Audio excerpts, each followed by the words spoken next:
오늘 우리에게 주시는 말씀은 오바댜 1장 1절에서부터 9절까지 말씀입니다. 오바댜의 묵시라. 주 여호와께서 에돔에 대하여 이와 같이 말씀하시니라. 우리가 여호와께로 말미암아 소식을 들었나니 곧 사자가 나라들 가운데에 보내심을 받고 이르기를 너희는 일어날지어다. 우리가 일어나서 그와 싸우자 하는 것이니라. 보라, 내가 너를 나라들 가운데에 매우 작게 하였으므로 내가 크게 멸시를 받느니라. 너의 마음의 교만이 너를 속였도다. 바위 틈에 거주하며 높은 곳에 사는 자여, 내가 마음에 이르기를 누가 능히 나를 땅에 끌어내리겠느냐 하니, 내가 독수리처럼 높이 오르며 별 사이에 깃들일지라도 내가 거기에서 너를 끌어내리리라. 여호와의 말씀이니라. 혹시 도둑이 네게 이르렀으며 강도가 밤중에 네게 이르렀을지라도 만족할 만큼 훔치면 그치지 아니하였겠느냐. 혹시 포도를 따는 자가 네게 이르렀을지라도 그것을 얼마쯤 남기지 아니하였겠느냐. 내가 어찌 그리 망하였는고. 에서가 어찌 그리 수탈되었으며 그 감춘 보물이 어찌 그리 빼앗겼는고. 너와 약조한 모든 자들이 다 너를 쫓아 병경에 이르게 하며 너와 화목하던 자들이 너를 속여 이기며 내 먹을 것을 먹는 자들이 내 아래에 함정을 파니 내 마음에 지각이 없음이로다. 여호와의 말씀이니라. 그날에 내가 에돔에서 지혜 있는 자를 멸하며 에서의 산에서 지각 있는 자를 멸하지 아니하겠느냐.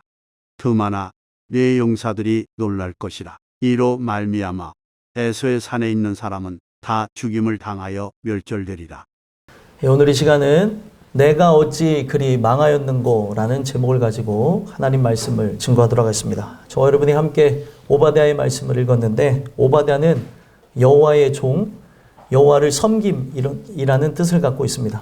그 뜻을 가지고 이 전체적인 내용이 진행되어지는데 두 종류의 민족에 대한 이야기로 나눠지게 됩니다. 첫 번째 민족은 에돔이라고 하는 족속에 대한 이야기고, 또 하나는 이스라엘 민족에 관한 이야기입니다. 이스라엘은 사실 바벨론의 침공에 의해서 멸망하게 되어져요. 하지만 하나님의 언약의 씨가 그들과 함께하며 70년 뒤에 고토로 다시 돌아갈 것이라는 그 말씀을 들으면서 사실 이 말씀을 통해 소망과 회복을 누리는 걸 보게 되어지고, 앞서 소개해드렸던 에돔이라고 하는 그 민족은 사실 이스라엘 그 민족의 역사 가운데 빼놓을 수 없는 인물이죠. 이스라엘 민족이 탄생하게 된 것은 야곱이라고 하는 한 사람을 통해서 이스라엘 민족이 나타나게 된 겁니다. 근데 하나님은 참 희한하신 게 아브라함의 후손이라고도 하지만 야곱 족속이라고도 해요. 그래서 아브라함이라고 그들의 민족을 지었어도 되는데 이스라엘 민족이라고 이름을 지면서 가장 연약하고 그리고 부족했던 족장인 야곱을 이름을 바꾸시면서 이스라엘이라고 하는 민족을 만드셨어요. 그러면서 이스라엘 민족은 사실 역사 속에서 가나안 땅에 들어가기 이전까지는 그렇게 강대한 민족이 되지를 못했었습니다. 그러나 반면에 에서의 후손이었던 에돔 족속은 강대국이 되어져서 맹위를 떨치고 많은 사람들 앞에 자기의 강력함을 자랑하며 나갔던 세월이 엄청나게 지속되어졌다는 거예요. 그런데 성경은 계속해서 말씀하시는 게 뭐예요? 이제 우리는 성경이 전체적으로 열려진 시대에 살고 있다 보니까 다 알지만 하나님이 처음부터 말씀하셨던 게 뭐예요? 하나님은 야곱은 사랑하였고 에서는 미워하였다 라고 하는 게 가장 하나님이 우리에게 주시는 당신의 그 생각인 것을 보게 되어지고, 그들이 어머니 뱃속에 있을 때부터 두 국민이 싸운대요. 두 국민이라고 하는 거는 그들이 나중에 나라를 만든다는 걸 얘기하는데, 희한한 게 아우가 형의 발목을 잡으면서 나왔던 출산에 대한 이야기가 성경에 나옵니다. 거기서 끝난 게 아니라 이제 야곱이 형의 복을 가로채고 그 복을 가로챈 것을 따라서 인생을 살아가다가 이 복을 가로채도 자기에게 행복이 없다는 걸 깨닫고 나중에 그 형에게 그 복을 다시 돌려줘요. 그리고 하나님께서 야곱의 이름을 바꿔주는 진정한 복을 받았을 때 야곱이라고 하는 존재, 분명 하나님의 사랑을 받았다고 하는 야곱이라고 하는 존재는 평생 장애를 얻고 살아가게 됩니다.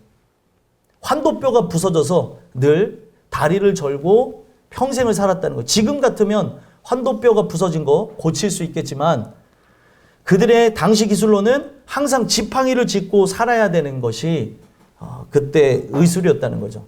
그래서 그런 부분을 보면서 생각해 볼 때 과연 무엇이 복인가 이런 생각을 가질 수 있어요.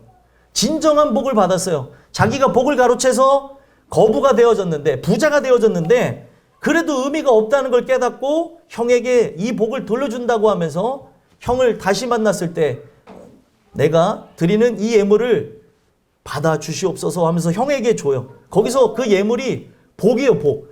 그냥 우리가 생각하는 예물을 바쳤다는 게 아니라 복을 돌려줬다라고 얘기를 하는 거예요, 성경은.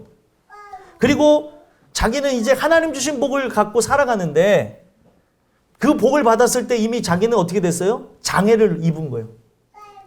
그 장애를 입고 다리를 저는 그 야곱이라고 하는 존재를 하나님은 사랑하셔서 바로 그 후손들을 이스라엘의 시초가 되어지는 지파 장들이 되게 하시고 그들이 분명 하나님의 그 역사를 이끌어가는 선민으로서 그 역할을 감당하게 하셨어요.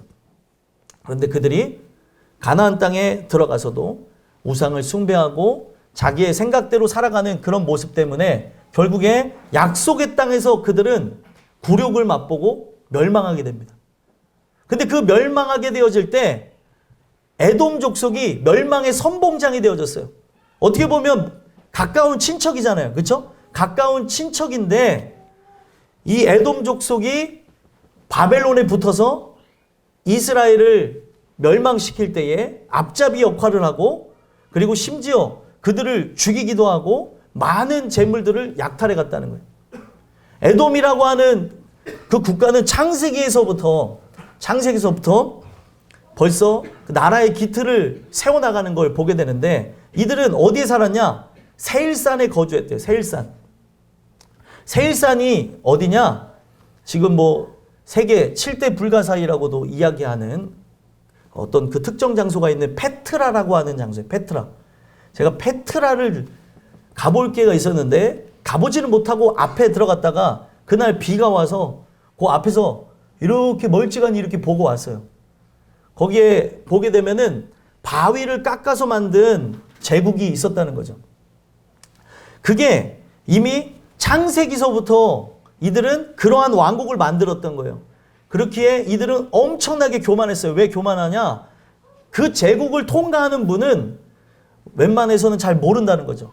그들이 그리고 무역을 하고 사람들을 만날 때 자기네 그 국가에서 만나는 게 아니라 멀찌감히 떨어져서 어떤 특정 장소에서 만납시다 하고 만나는 거예요. 그 제국으로 들어가는 분은 그 제국 사람들만 아는 거예요. 좁은 그런 소로를 통과해서 절벽길을 통과해서 들어가게 되면 광활하게 펼쳐지는 에돔 국가가 나오게 된다는 거죠. 거기에 자기네들이 살고 있다 보니 이들은 자신이 있었던 거예요. 어떤 국가와 싸워도 강력한 힘이 있고 기술이 있고 자기네들은 그런 재정 능력이 있다라고 하면서 살았던 것이죠.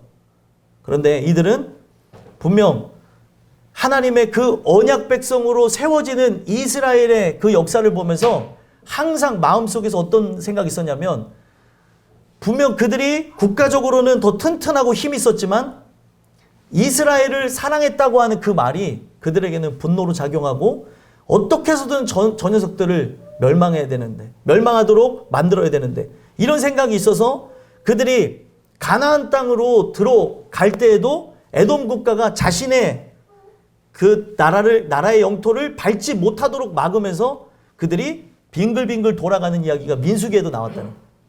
어찌됐든 이 에돔 국가는 계속해서 이스라엘의 길을 막는 그런 존재가 되어졌어요.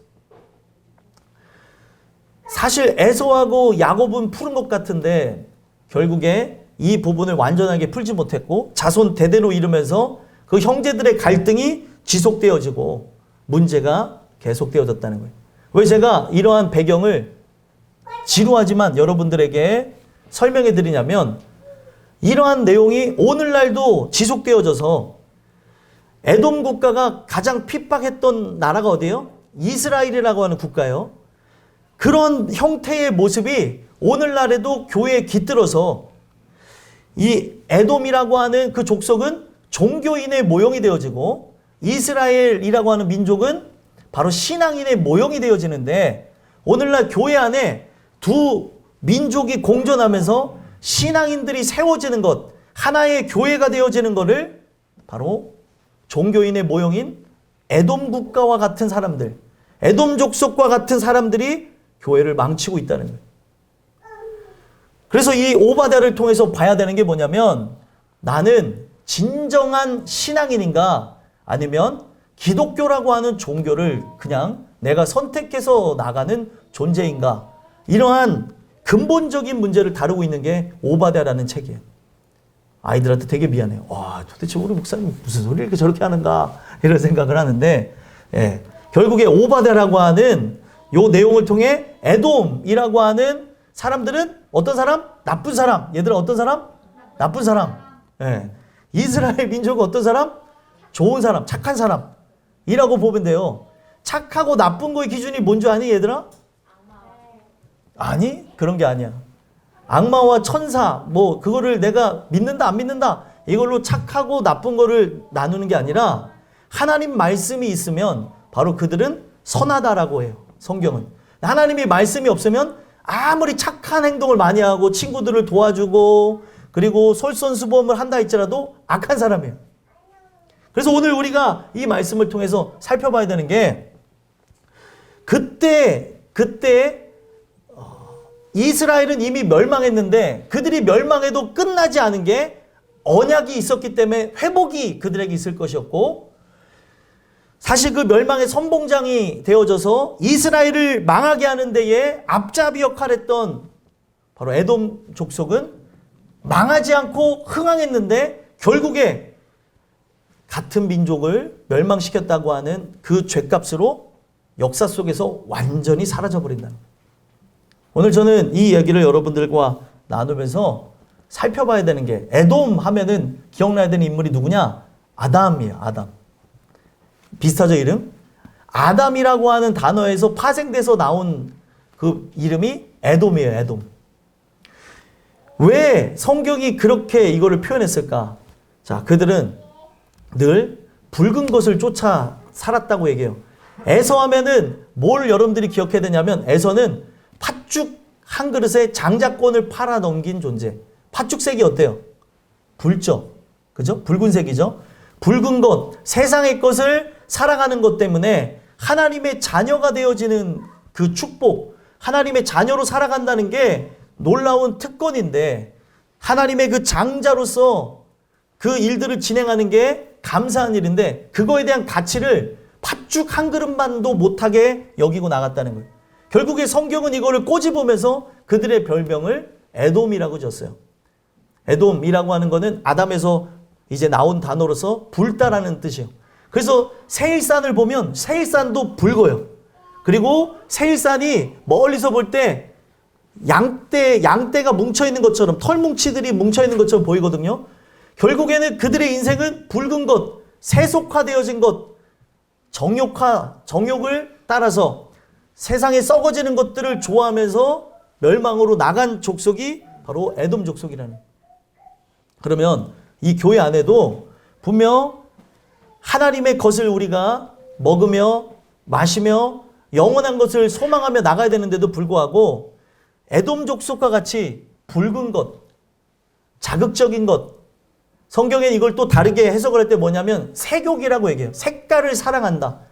우리가 분명 성경이 얘기할 때 사랑하지 말아야 될 세상이라고 하는 색깔을 이들이 사랑해서 그 색깔을 얻으려고 마음에 새기려고 그것을 마음에 품으려고 여러 행동들을 하는 걸 봐요. 결국에 그렇게 나간 모든 족속들은 멸망으로 나간다는 거예요. 너네들 무슨 색깔 좋아하니? 흰 색깔. 누가 여기 너 흰 색깔 좋아해? 그래서 오늘도 흰 옷을 입었네. 그지? 흰 마스크 쓰고. 그지?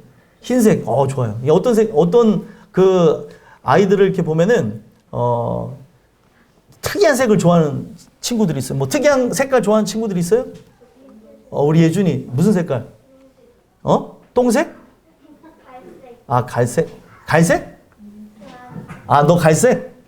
아, 오빠? 똥색이라고? 아, 미안해. 예, 어찌됐든, 역시 우리 애들을 입을 열어주면 계속 얘기를 해요. 무슨 색깔 좋아한다고?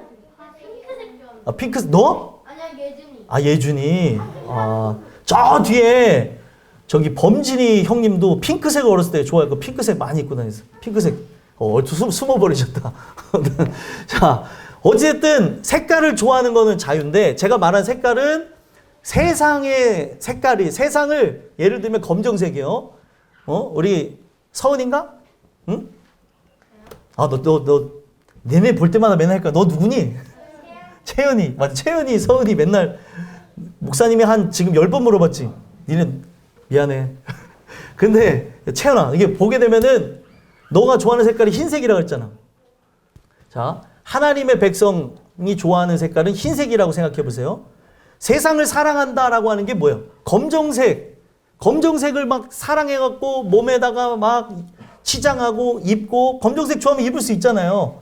그리고 모든 그 검정색을 다 집에 물품을 들여놓고 사실 그런 부분에서 할 수 있는 건데, 검정색을 사랑한다라고 하는 게 그런 의미가 아니라 세상 자체를 사랑하는 거예요. 그러면은 우리가 하나님을 사랑한다는 걸 흰색에 비유한다면 하나님의 모든 것들을 사랑해야 되는 거예요. 우리 채연이가 그런 사람이 됐으면 좋겠어. 하나님의 모든 것을 사랑하는. 그래서 태권도를 왜 해? 하나님께 영광 돌리기 위해서. 얍얍얍. 저번에 발차기 하는 거 딱 보여주더라고요. 한번 더 멋있게 하고 귀에 내가 붙일 수 있니? 이랬더니 좀 이러더라고요. 예. 우리가 그런 아름다움을 내 뜻을 위해서가 아니라 하나님의 영광을 위해서 그렇게 드높이는 자들이 됐으면 좋겠어요. 자, 그래서 결국에 이 에돔이라고 하는 존재는 붉은 것, 사랑하지 말아야 될 세상의 그 모든 속한 색깔들, 이걸 어둠이라고 생각한다면 그 어둠을 쫓아서 나간 족속이 바로 에돔 족속이었다는 거예요. 근데 이들이 문제가 뭐예요? 자기만 어둠으로 살고 죄악으로 살면 되는데 하나님의 백성이 잘 되는 거를 못 보는 거예요. 근데 오늘날 문제가 무엇이냐? 이 문제가 바깥에서 일어나면 상관이 없는데 교회 안에 우리가 예수 이름으로 모였다고 하나 이 종교인의 모형인 에돔과 같이 하나님의 교회가 세워지는 일에 멸망의 선봉장이 되어져서 분파를 나누고 자기의 그 뜻을 관철시키면서 직분 뒤에 숨고 내 생각을 따라서 교회를 어둠으로 나가게 만드는 자들이 있다는 거예요. 오늘 우리가 분명 성령에 의해서 새롭게 되지 않으면 여러분들이 교회를 사랑하고 그리고 교회를 세우려고 하는 그 마음조차 어둠으로 나가게 될 수밖에 없다는 거예요. 오늘 이 부분 속에서 봐야 되는 게 결국에는 이스라엘 민족, 바로 하나님의 참된 신앙인들을 멸망시키는 일들을 바로 에돔 족속이 하는 것으로 멸망하게 되었다는 거예요. 오늘 말씀의 제목이 뭐죠? 내가 어찌 그리 망하였는고. 오늘 여러분들이 이 말씀을 들으면 어떤 일이 일어나냐면 에돔 족속에 분명히 그들이 추구했던 게 이스라엘 민족을 멸망시키는 일이었지만 그곳에 함께 하고자 하는 마음이 없는 사람들도 있었을 거라는 거예요. 이 메시지를 듣고 내가 그동안은 정말 교회를 세우는 것보다 내 인생을 세우고 나라고 하는 존재를 위해서 살았었으나 오늘 이 말씀을 듣고 변할 수 있다는 거예요. 오늘 나누는 이야기를 통해서 여러분들은 어떤 존재인가를 봤으면 좋겠어요. 결국에 그 멸망의 선봉장이 되어진 것 때문에 1절과 2절에 보게 되면 바로 하나님께서 모든 족속을 일어나게 하셔서 그들을 무너뜨리게 하시겠대요. 그들과 싸우자라는 생각을 줘가지고 에돔 국가가 어디 있는지를 파악해서 멸망시키도록 하고 그들이 결국에 멸망하게 되어지는데 그 이유가 뭐냐면 하나님이 그들을 매우 작게 하였기 때문에 가장 작게 하였기 때문에 멸시가 일어나게 될 거다. 그런 얘기를 합니다. 그러면서 이제 3절에서부터 9절 내용 속에 그들이 멸망하게 되는 주된 원인이 뭐냐? 교만이에요. 교만. 3절 한번 읽어볼까요? 3절 한번 읽어보겠습니다. 읽겠습니다. 시작. 너의 마음의 교만이 너를 속였도다. 바위 틈에 거주하며 높은 곳에 사는 자여, 내가 마음에 이르기를 누가 능히 나를 땅에 끌어내리겠느냐 하니. 아멘. 마음의 교만이 너를 속였대요. 자, 마음의 교만. 이 교만이라고 하는 요 단어는 어떤 의미를 갖고 있는 거냐면 계속 부글부글 끓어오르는 거예요. 그래서 끌어올라서 어떤 일을 하게 되냐면 하나님을 대항하도록 만들어져 있는 게 바로 이 교만이라는 단어. 주드라는 그런 의미인데, 그 주드가 상징하는 게 부글부글 끓어오르면은 어떻게 해요? 여러분들 냄비가 끓으면 꺼야 돼요? 끄지 말아야 돼요? 안 끄면 어떻게 되니? 안 끄면 어떻게 돼? 불나지. 예? 제가 옛날에 라면을 끓여놓으려고 라면물을 올려놓고 바깥에 놀러 갔다가 왔어요. 모르고. 응? 그냥 물을 올려놓고 왔더니 다 탔더라고요. 그래서 집이 그 연기가 이 냄비가 까매져 갖고 집에 연기가 까맣게 됐는데 불나기 전에 들어갔어요. 바깥에서 놀고 있다가 생각난 게 라면물 올려놨는데, 저는 어렸을 때부터 라면을 좋아했거든요. 그랬더니 집 자체가 다 탈 뻔해가지고 큰일 날 뻔한 적이 있었는데, 자, 부글부글 끓어오르면은 이게 어떤 거냐? 내 마음 속에서 생각이 막 올라온다는 거예요. 무슨 생각이냐? 하나님을 대항해야겠다. 하나님을 대적해야겠다. 하나님과 싸워야겠다는 생각이 나온다는 거예요. 근데 성경은 그걸 뭐라고 얘기해요? 속였다. 이거는 사탄에 의해서 너네들의 그런 마음, 생각이 속임을 당했다는 거예요. 그래가지고 이들이 하나님의 그 은혜를 구하며 하나님의 긍휼을 구하며 하나님 뜻대로 살고 싶습니다를 외치고 살아가야 되는데, 이들이 지금 마귀가 주는 생각, 아까 악마라 그랬죠? 사탄이 주는 그 생각에 의해서 하나님을 대적하고 하나님과 싸우고 내가 하나님이 돼야지라는 생각을 갖고 이들은 바위 틈에 거주하며 높은 곳에 살았다는 거예요. 자, 바위 틈에 살았다는 게 이들 민족이 살았던 페트라라고 하는 장소예요. 바위를 깎아서 만들었고, 이들이 살았던 지역은 높은 데는 1800m 고도가 되어지고, 이 높은 산의 중간을 다 깎아갖고 그 산 중턱쯤에 제국을 세운 거예요. 나라를. 대단한 거죠, 기술이. 지금도 그 페트라는 지역에 가게 되면은 그런 흔적이 남아요. 돌을 깎아갖고 신전을 만들고 그 돌 속에 들어가서 살았다는 거예요. 그리고 들어가는 문은 웬만해서는 알지 못한다는 거예요. 자기들 외에는. 길이 협착해서 들어가기 힘든 길에 살았다는 거죠. 그래서 자기네들이 바위 틈에 살았던 건 뭐예요? 우리는 요새를 만들자. 우리가 하나님이 버린 족속이니까 우리는 우리 힘으로 우리 인생을 이끌어보자 라고 하면서 바위 틈에 거주했다는 거예요. 바위 틈에 들어간다고 하는 요 의미가 피난한다, 도망간다는 의미로 내가 하나님의 얼굴을 구하며 살아야 되는데, 은혜로 살아야 되는데 자기 멋대로 살겠다고 하면서 바위 틈에 살았다는 거예요. 세상의 색깔을 사랑해서, 썩어질 걸 사랑해서 그들이 거기 들어가 살았고, 그리고 높은 곳에 살았대요. 왜 높은 곳에 살을까요? 저기서 적군들이 쳐들어오지 못하도록 높은 곳에 살면서, 만약에 그 적군들이 쳐들어오면은 그들이 만들었던 모든 무기들을 위에서 아래로 던져서 살 수 있도록 높은 곳에 살면서, 그들은 절대 자기가 만든 천의 요새, 이 세일산에 거주하면서, 이 페트라에 거주하면서 나를 끌어낼 자가 없다, 이런 표현을 썼다는 거예요. 누가 능히 나를 끌어내겠느냐? 누가 나를 이 바닥 끝까지 내릴 수 있겠냐는 거예요. 오늘날 우리가 이 교회 안에서 은혜를 받지 않으면, 오늘날 우리가 이들과 같이 교회라고 하는 그 테두리에 어떻게 보면은 직분이라고 하는 그런 허울 뒤에 우리가 거주하고 우리의 몸을 숨기면서 내가 이렇게 살아가니까 나를 그리스도인이라고 할 수 있겠지라고 하며 속일 수 있다는 거예요.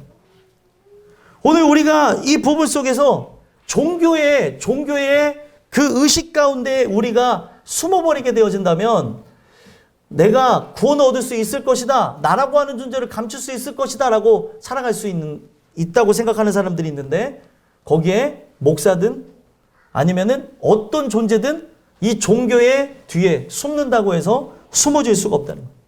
자, 그들이 여기서 추구했던 게 뭡니까?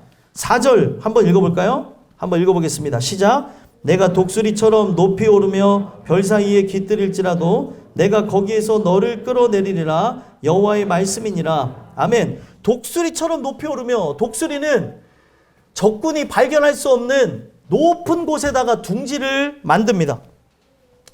바로 이들의 그 인생을 보여주는 거죠. 철저하게 계획하고 내가 인생을 만들어가는 바, 내가 그린 그림으로 가지고 나는 성공할 거다. 누가 이 프로젝트를, 나의 인생에 대한 부분을 망가뜨릴 수 있을까 하면서 독수리가 그 요새를 만들어가지고 둥지를 만들어서 새끼를 보호함과 같이 높이 오른 것처럼 바로 이들이 별 사이에 깃들일지라도, 여기 깃들인다는 게 둥지를 만든다는 거예요. 별 사이에 올라가게 되면 누가 끌어내릴 수 있겠냐는 거예요. 진짜 실제로 별에 살았다는 게 아니라 이들은 그만큼 높아지고 그만큼 별 사이에 깃든다고 하는 게 뭐냐면 하나님의 하는 일들에 대해서 대적하고 자기가 하나님이 되겠다는 얘기를 하는 거예요. 성경에 보면은 하나님이 하시는 일에 대항하면서 일어났던 족속들 중에 많은 족속들이 있겠지만 바벨탑을 쌓던 노아 후손들의 이야기가 있어요. 노아는 하나님의 은혜로 홍수 사건 가운데서 구원을 받았던 존재죠. 근데 그들의 후손은 노아가 했던 얘기를 믿지 않고 하나님이 하는 일 자체를 자기네가 한번 상관해 보겠다. 도대체 저 우주를 어떻게 이끌어가는가 해서 하나님처럼 되겠다라고 하는 측면에서 그들이 건축하며 나갔던 어리석은 일이 바벨탑을 건축했던 거예요. 그 꼭대기에 올라가서 저 하늘 끝까지 닿아보려는 게 그들의 목적이에요. 그래서 지금도 현대 바벨탑들이 세워지죠. 건축 기술을 자랑하기 위해서. 지금 어디가 1등이었다, 저기가 1등이었다. 매번 바뀌고 계속해서 더 큰 걸 세우려고 그러고 부의 상징, 돈과 부의 상징으로 막 보게 되면은 저 사막 한가운데에다가 장벽 도시를 만들다고 하겠다는 사람들도 있다는 거예요. 이게 뭐냐면 자기가 갖고 있는 권력, 힘을 가지고 자기는 이런 세상을 만들 수 있다라고 하는 하나님을 흉내내는 모습이라는 거죠. 그래서 그들이 이렇게 나간다고 한다 할지라도 지금 별 사이에 깃든다고 하는 거는 이들이 보는 세상, 또 우리가 보이지 않는 세상이 바로 우주고 우주 위에 바로 하나님이 계신 세상이 있는데 그 세상 끝까지 올라가서 대항해 보겠다는 거예요. 거기에 둥지를 틀어보겠다는 거죠. 그러면 누가 나를 끌어낼 수 있겠느냐, 이런 생각을 가질 수 있는데 하나님이 어떻게 하겠다는 거예요? 거기서 너를 끌어내리겠다. 바닥 끝까지 끌어내리겠다는 거예요.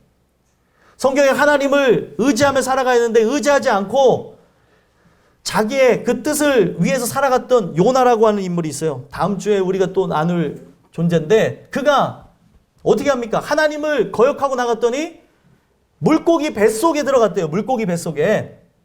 일부러 물고기 뱃속에 들어간 것을 내려갔다고 표현해요. 그가 하나님의 얼굴을 구하며 나가야 되는데, 은혜를 구하며 나가야 되는데 그 은혜를 구하며 나가지 않았더니 점점 배 위에서 배 아래로, 배 아래보다 더 깊은 데가 어디요? 바닷속보다 더 깊은 데가 물고기 뱃속으로 들어가서 죽음 가운데 들어가는 얘기가 나와요. 계속 내려가는 거예요. 계속. 우리가 주 여호와를 앙망한다고 한다면 독수리 같은 새 힘을 얻고 하나님의 영광을 위해서 나가야 되는데 점점 내려가는 그들의 모습을 보게 하실 거라는 거예요. 그리고 이들에게 심판이 일어나는데 어떻게 일어납니까? 정도가 있는데 아예 자기의 삶에 어떤 기대도 할 수 없을 정도로 완전히 망해버린다는 거예요. 5절 한번 읽어볼까요? 한번 읽어보겠습니다. 시작. 혹시 도둑이 내게 이르렀으며 강도가 밤중에 내게 이르렀을지라도 만족할 만큼 훔치면 그치지 아니하였겠느냐? 혹시 포도를 따는 자가 내게 이르렀을지라도 그것을 얼마쯤 남기지 아니하였겠느냐? 내가 어찌 그리 망하였는고. 아멘. 자, 여기 도둑이 들었는데 그 강도가 밤에 훔치면은 어느 정도 훔치면 말죠. 그죠? 강도가 훔쳐야 되는 목적이 있어요. 집에 있는 모든 걸 다 가져가지 않잖아요. 응? 예를 들면 태은이가 어디 바깥에 나갔다 딱 들어왔는데 집을 열어보니까 집에 있는 모든 물품이 다 사라졌어. 와, 대박이지. 태윤아, 너도 그럴 수가 있어. 그래서 딱 문을 열어봤는데 아무것도 없어. 그럼 어떨 것 같아, 태윤아? 아무것도 없어. 너네 집 기르는 강아지까지 없었어, 심지어. 다 없어졌다고 생각해 보세요. 도둑이 그렇게 가져가요, 안 가져가요? 보통은 안 가져가고, 도둑은 뭐예요? 들키지 말아야 되잖아요. 그래서 딱 그 집에 가장 귀중품 좋은 것만 갖고 도망갑니다.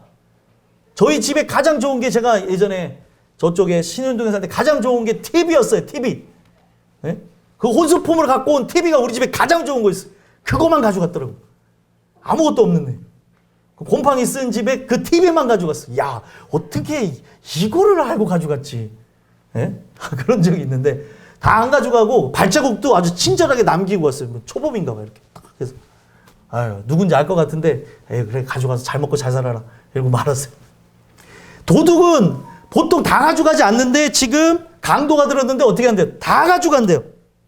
그리고 포도를 따는 자가 이제 이랬어. 포도를 따는 도둑이 또 들어왔어요. 그러면은 다 따가진 않잖아요. 내가 어느 정도 먹을 만큼만 먹을 만큼은 좀 남겨놓지 않을까요? 이거 자기가 먹을 만큼 서리에 가는 사람들은 수박서리나 포도서리 옛날에 하는 걸 왜 사람들이 이것을 용서해 줬어요? 배고파서 그런 거니까 옛날엔 용서해 줬는데 요즘에는 다 가져간다 그러더라고요. 차로 실어갖고.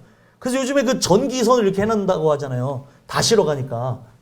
그런 것처럼 자꾸 눈 뜨고 일어났더니 포도밭에 포도가 다 사라진 거예요. 그러니까 이 부분을 갖고 하나님 얘기하시는 게 내가 어찌 그리 망하였는고, 보통 망한 게 아니에요. 다 말하는 단어인데 뭐라고 하냐면 벙어리가 됐대. 너무 망해서 말이 안 나오는 거예요. 자고 일어났더니 집에 물품이 하나도 없어. 심지어 자고 일어났더니 모든 게 다 사라졌어. 이걸 어떻게 받아들이겠냐는 거예요.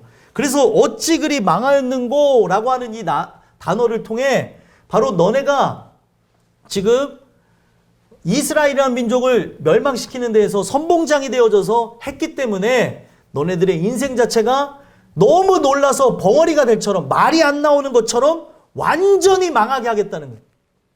그러면 오늘 이 메시지를 왜 주는 것 같아요? 여기 어린아이들도 있는데 이제 망하는 게 뭔지도 모르는데 너희들 망하는 거 아니? 망하는 거 알아? 망하는 게 뭐야? 현우가. 망하는 거. 맞아요. 너네들 생각할 때 망하는 거는 망하는 거. 네. 또 뭐 좀 색다르게 얘기할 수 있는 친구 있어. 망하는 거는 망하는 거다. 맞아요. 또 망하는 걸 어떻게 설명할 수 있어? 망하는 거는 모두 다 잃어버리는. 오, 좀 더 구체적으로 모두 다 잃어버리는 거. 다 잃어버린 거 다. 맞아요. 망하는 건 다 잃어버리는데 어찌 그리 망하였는고라고 하는 거는 이거는 회복할 기미가 보이지 않는 거예요. 완전히 망한다는 거예요. 다 사라져버린 거예요. 그러면 하나님이 이 메시지를 그때도 준 이유가 있고 지금도 준 이유가 있는데 오늘날 이 교회 안에서 여러분들이 교회 몸으로 그리스도와 연합함으로 그리스도가 머리시고 여러분들은 몸체로 세워져서 하나님의 귀한 일들을 행해 나가야 되는데 그러지 않고 내가 머리가 되어지고 내가 하나님이 되어진다고 하며 바벨탑을 쌓던 사람들과 같이 별 위에 깃들이겠다고 하는 사람들과 같이 그렇게 나가게 되어진다면 어떻게 되겠다는 거예요?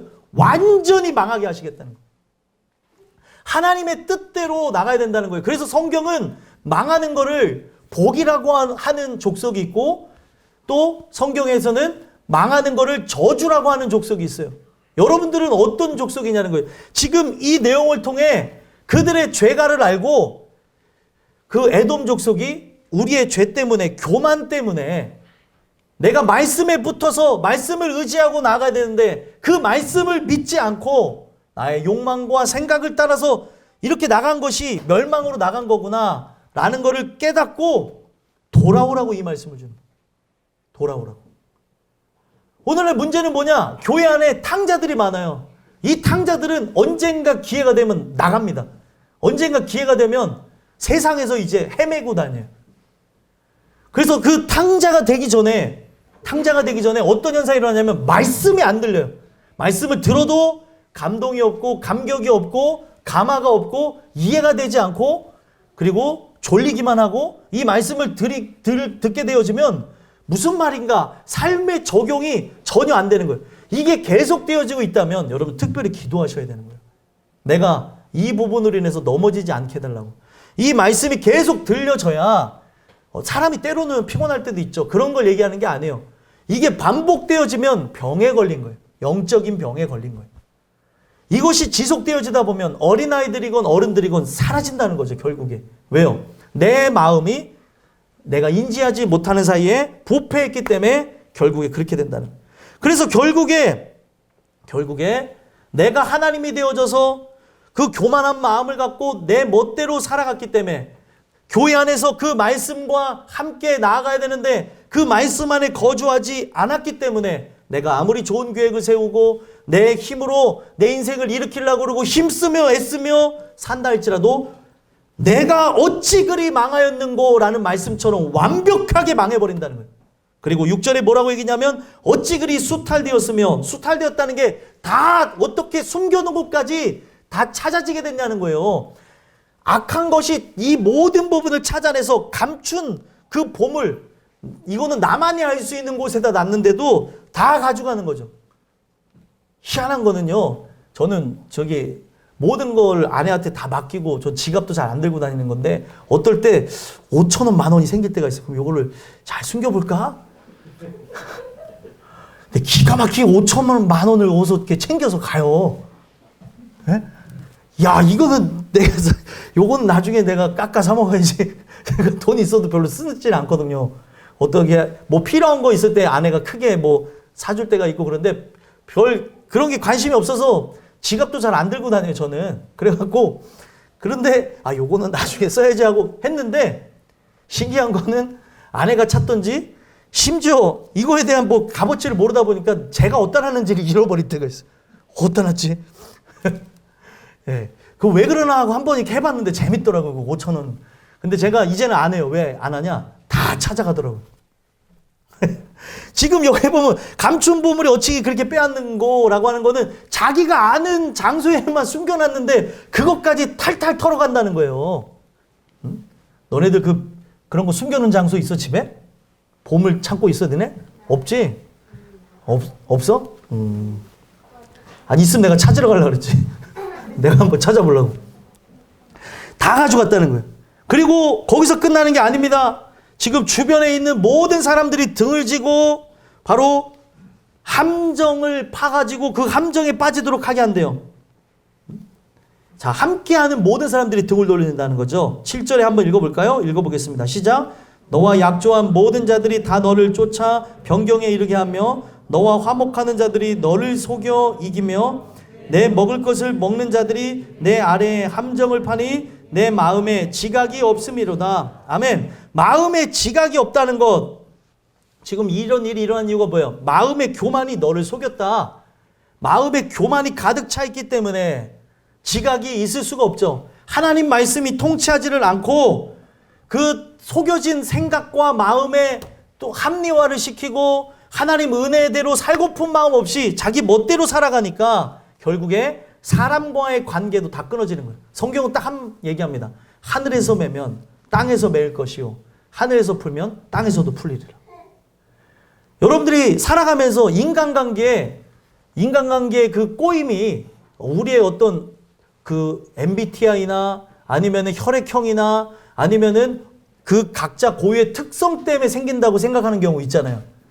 근데 성경은 뭐라고 얘기해요? 모든 게 우연이 없어요. 부모 자식 간에도 또 이성 간에도 또 친구 간에도 모든 부분에서 이런 부분들이 나타나는 이유가 하나님과의 관계 속에서 그런 건 아닌가 살펴봐야 된다는 거예요. 물론 바울과 바나바처럼 그런 경우도 있겠지만 대부분 우리가 화합하며 살아가야 되는 부분 속에서 이런 부분들이 나타나는 이유가 하나님과의 관계가 깨어졌기 때문에 인간과의 관계도 실패하고 고통 속에 나가는 경우들이 있다는 거예요.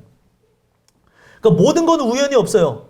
그런데 지금 주변에 있는 모든 나의 가족과 같은 자들이 등을 돌린 이유가 바로 하나님을 등을 돌리고 이 오바댜의 뜻이 뭐라고 했어요? 여호와의 종이죠. 하나님의 뜻대로 살아야 되는데 그 뜻을 거부했기 때문에 그들이 다 그들을 등을 뒀다는 거예요. 이게 문제가 되는 거죠.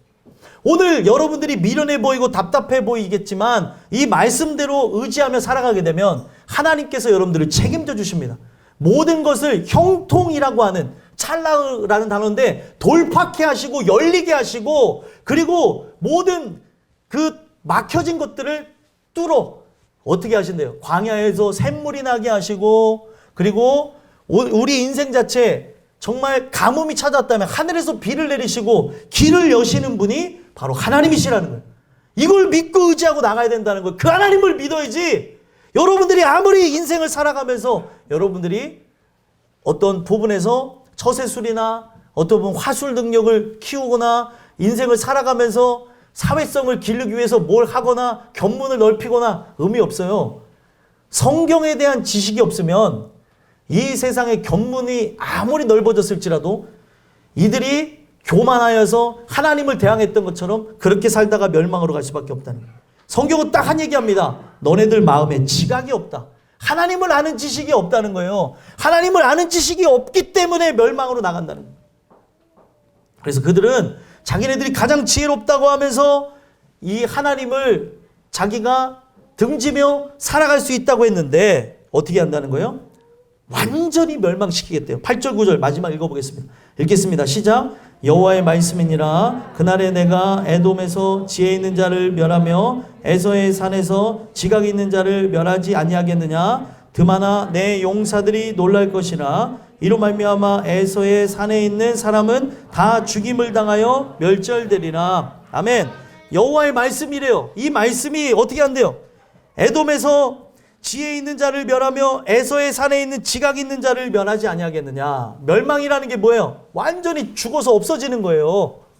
그런데 지금 이들이 인간의 그런 방법을 갖고 인간의 생각을 갖고 내 인생 그리고 우리 가족 또 여러분들의 직업 여러분들의 그런 생활 모든 부분에서 여러분들이 계획하면서 여러분들이 머리가 되어서 나갈 수 있는데 여러분들이 갖고 있는 그 지혜를 따라 나가면 완전한 지혜 되시는 예수 그리스도를 무시한 격이기 때문에 지혜가 없는 거로 멸하게 될 것이고 지각이 있다고 하는 건 뭐냐면 모든 상황을 판단하고 이해하는 능력이 있어야 되는데 이걸 왜 줬는지를 모르는 거예요.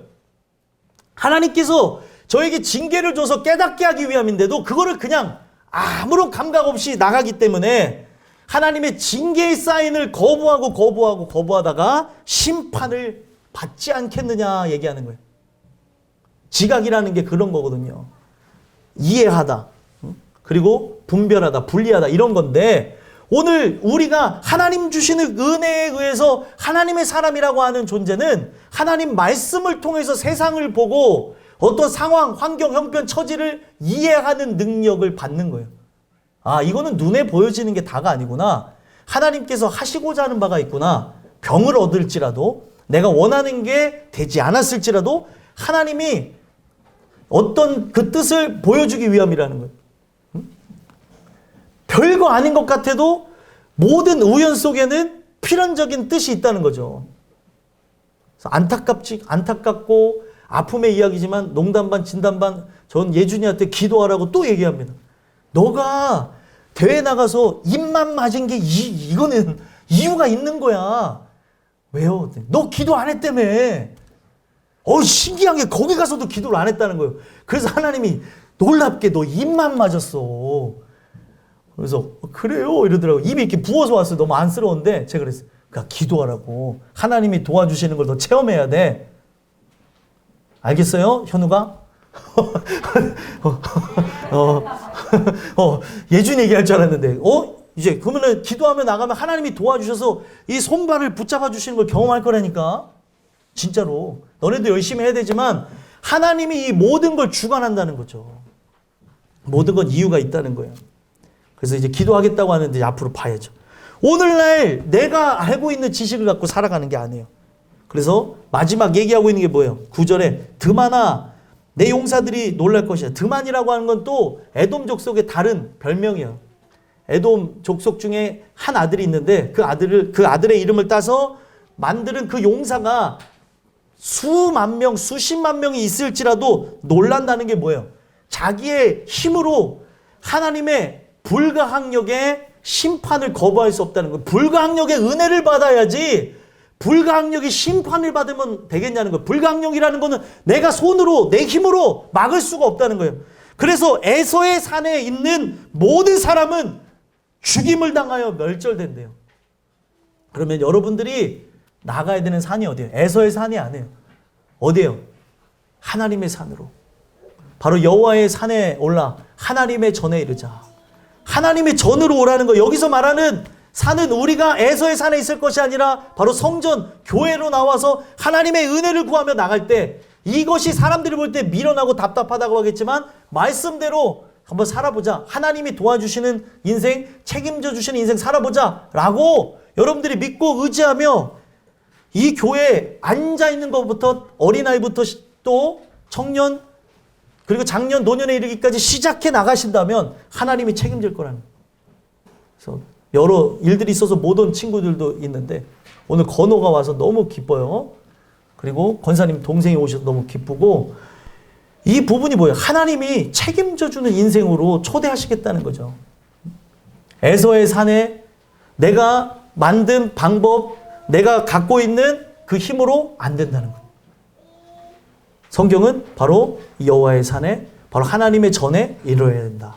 바로 이 교회에서 선포되는 말씀을 우리가 듣고 의지하며 나갈 때 하나님이 책임져 주시겠다는 거예요. 이걸 믿고 의지하며 나감으로 여러분들 오늘 말씀의 제목이 뭐예요? 내가 어찌하여 망하였는고 망하는 주인공이 되는 게 아니라 하나님이 승리케 하는 주인공들이 여러분들이 되셨으면 좋겠습니다. 기도하겠습니다. 하나님 감사합니다.